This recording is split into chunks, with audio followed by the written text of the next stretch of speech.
Les prochaines semaines sur les marchés financiers seront plutôt calmes avec les fêtes de fin d'année. Du coup, parlons un peu perspective pour l'année prochaine.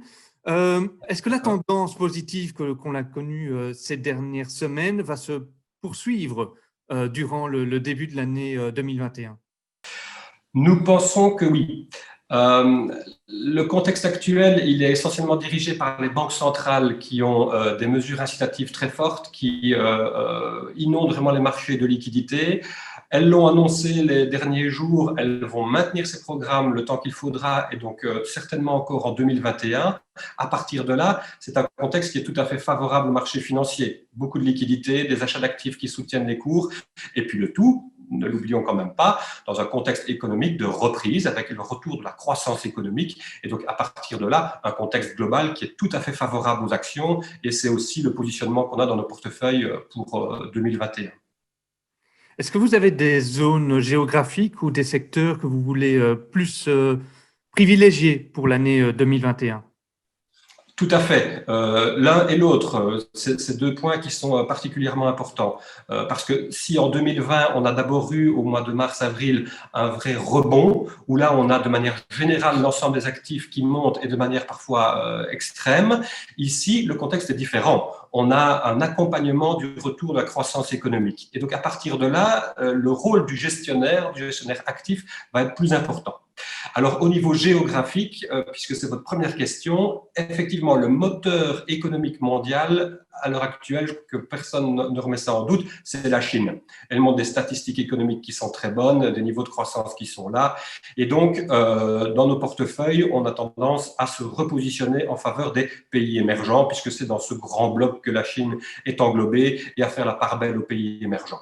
Les transactions en cours, elles tendent à sous-pondérer fortement les actifs obligataires qui ont des rendements beaucoup plus faibles et qui ne vont pas s'améliorer avec un contexte de taux d'intérêt maintenu à des niveaux très faibles, ainsi que le Japon qui montre quelques faiblesses ici dernièrement, notamment en matière d'inflation. On sait que le Japon, c'est une économie tout à fait spécifique et à partir de là, elle nous paraît moins indiquée ici pour le début 2021. C'est très bien pour aller puiser des fonds à investir au niveau pays émergents et Chine. Et au niveau sectoriel, est-ce que vous avez d'autres conseils à donner aux investisseurs?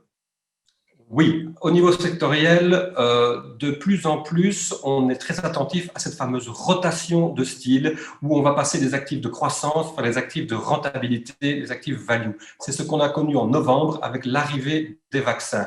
Avec la normalisation du contexte économique, on a toute une série d'entreprises qui ont été vraiment malmenées en 2020 qui devraient revenir au-dessus au niveau des performances en 2021. Donc, on est très attentif à cela. Maintenant, comment le réaliser? Attention, il ne faut pas nécessairement privilégier les actifs value parce que là-dedans, par exemple, on a le secteur financier qui, à notre sens, ne devrait pas non plus être explosif. Il est toujours pénalisé par ces taux d'intérêt qui restent très faibles. Donc, privilégier tout le value, ce n'est pas non plus quelque chose d'intéressant. Ce qu'on fait pour le moment, c'est vraiment aller serrer au niveau sectoriel différents actifs. Par exemple, on avait investi en 2020 dans Tracker sur le Nasdaq pour privilégier les actions technologiques. Eh bien, on pense que celui-là, il sera bon de le liquider pour privilégier certains secteurs, notamment ce qui est industrie et donc tout ce qui est manufacturier, le secteur de l'énergie également, qui avec la relance américaine et toute cette vague verte que les démocrates veulent mettre sur le devant de la scène devrait vraiment profiter au secteur de l'énergie. Et donc voilà, on va aller comme ça sélectionner de manière beaucoup plus spécifique les types d'investissements à mettre en place.